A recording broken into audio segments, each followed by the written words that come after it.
屬兔嘅朋友，今年可以講係大豐收嘅一年，無論喺財運、工作、感情嗰方面，今年都會有進帳。喺桃花嗰方面啦，今年因為係桃花星值年，所以你嘅桃花運非常之強。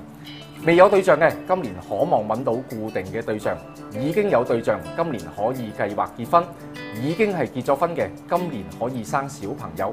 喺工作財運嗰方面，今年你嘅財運非常之好，有啲乜嘢重大嘅突破，今年都可以付諸實行。唯一要留意就係今年嘅是非運會比較強，所以今年特別要小心是非。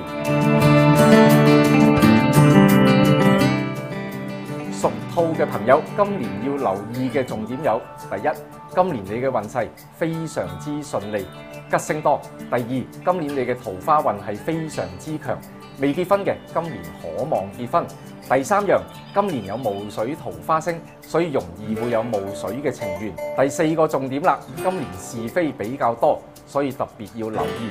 最後一個重點，今年你嘅貴人星係非常之強，所以你嘅貴人運係非常之好嘅。屬兔嘅朋友，今年嘅吉星有天德、福星，呢兩粒都係貴人星，代表你嘅今年嘅貴人運係非常之強嘅。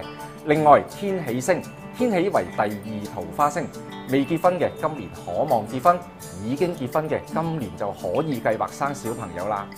屬兔嘅朋友，今年嘅煞星有交煞、卷舌，代表是非運會比較嚴重。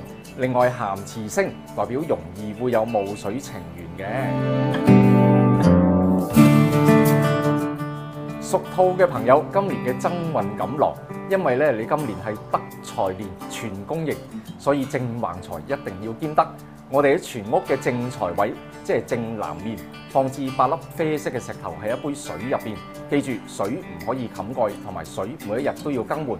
另外，全屋嘅橫財位，即係正西面，我哋可以放6粒白色嘅石頭喺一杯水入邊。